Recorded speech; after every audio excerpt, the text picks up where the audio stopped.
This is the podcast to improve your English listening skills while learning something new in English.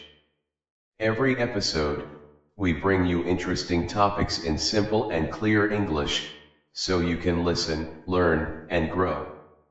So, sit back, relax, and let's get started.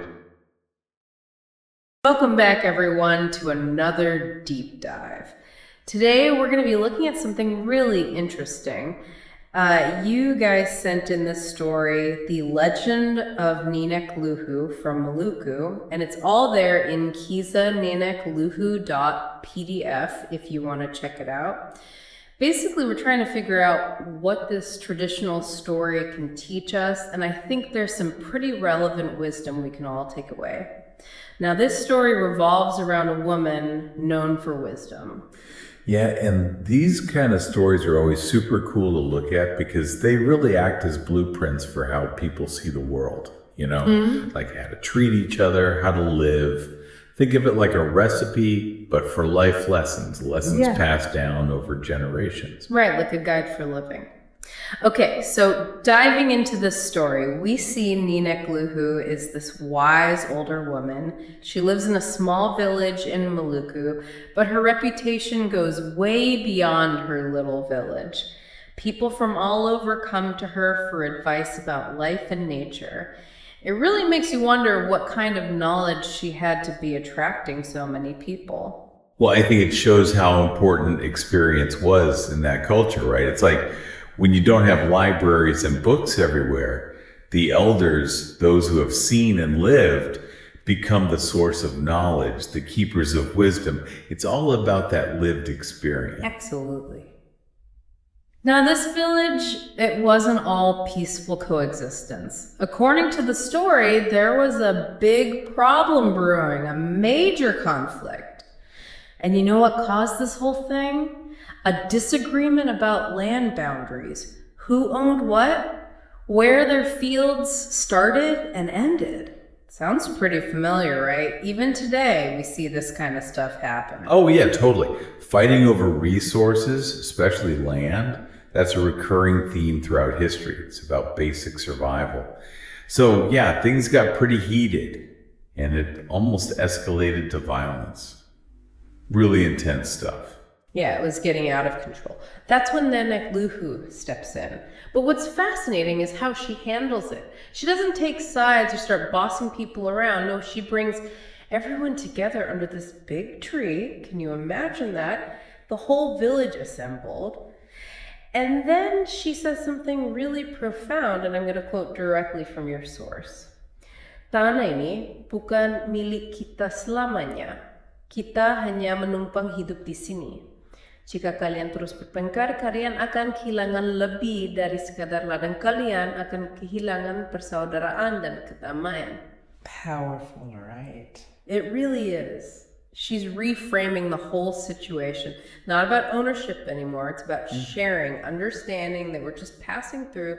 And then, bam, she hits them with the real consequences, the loss of community, of peace. It's a huge wake-up call. And according to the source, her words had a real impact. People started seeing beyond their own little plots of land and realized how this fight was tearing them apart. They ended up working things out, sharing the land fairly, all thanks to Nenek Luhu's guidance. So problem solved, right? Well, not so fast. The legend takes an interesting turn after this. Yeah, because it doesn't just end with the happy resolution of the land issue. One day, Nenek Luhu vanishes, just disappears without a trace. Poof, gone. It's this mysterious element that really adds to her legendary status. Definitely.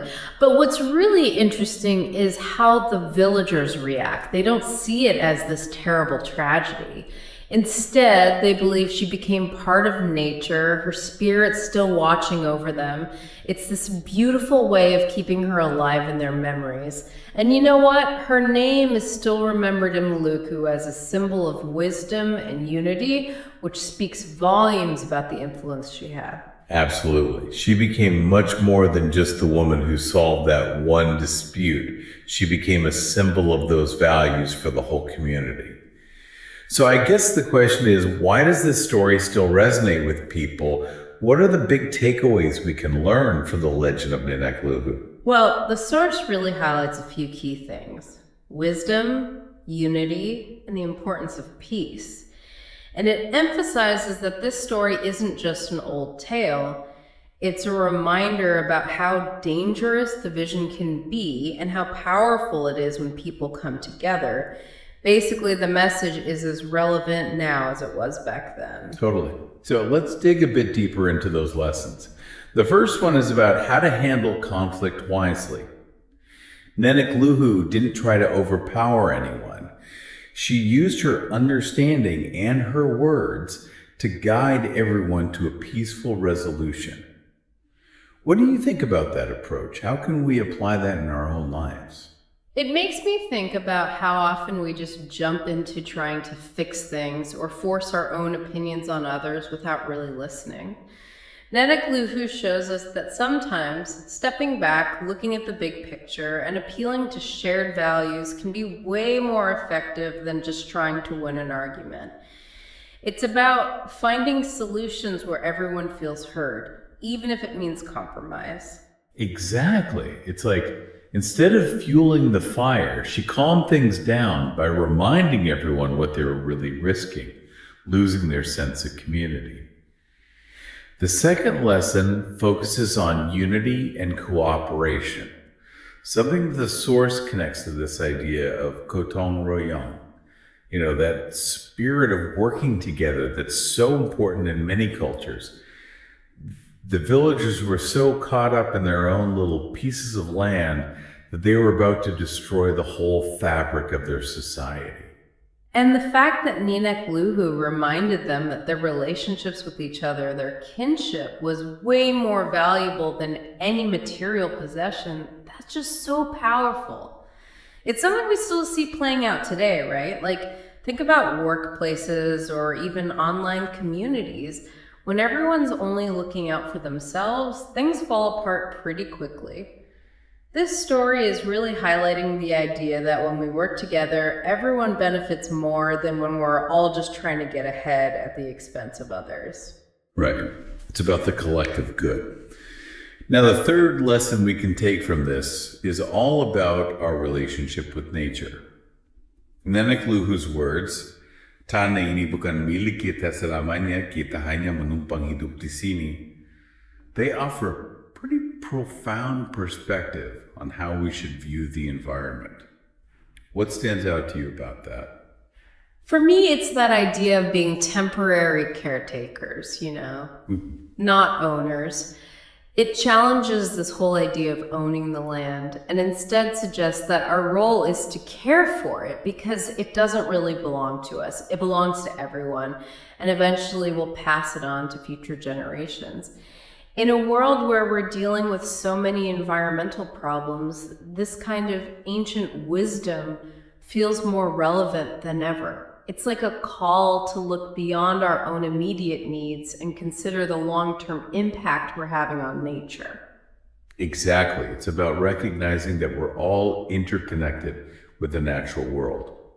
And the final lesson the story teaches us is that doing good, being kind, it leaves a mark. It's remembered. Even though Nenek Luhu disappeared, her wisdom is still cherished. Yeah, that's really reassuring. It means that even when we don't see the immediate results of our actions, of trying to do good or be wise, they can still make a difference. Nenek Luhu's story proves that living with integrity and helping others creates a legacy that lasts for generations. Kindness and wisdom leave a mark, and those things get passed on. So basically, the legend of Nenek Luhu is giving us these fundamental principles for how to live and how to be part of a community, using wisdom to resolve conflicts peacefully, understanding that unity and cooperation are super important, recognizing our responsibility to take care of nature, and remembering that goodness has a lasting impact. It's pretty amazing how this simple story can still teach us so much. I agree. So as we wrap up our deep dive into the legend of Nenek Luhu, let's do a quick review of what we've learned. We talked about how wisdom can be a powerful tool to solve disagreements, how important unity is for strong communities, how we need to see ourselves as caretakers of the environment, and how powerful kindness and wisdom can be. It's a pretty powerful message woven into this story from Maluku. Absolutely.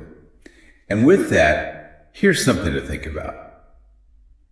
Taking what we've learned from Nenek Luhu, particularly her emphasis on sharing and putting community above individual gain, how can we apply these ideas to the problems and opportunities we face in our own communities in the world today? It's definitely worth considering. Thanks for joining us for this deep dive. We'll see you next time. Thank you for watching this video. Hopefully useful. Don't forget to like and subscribe.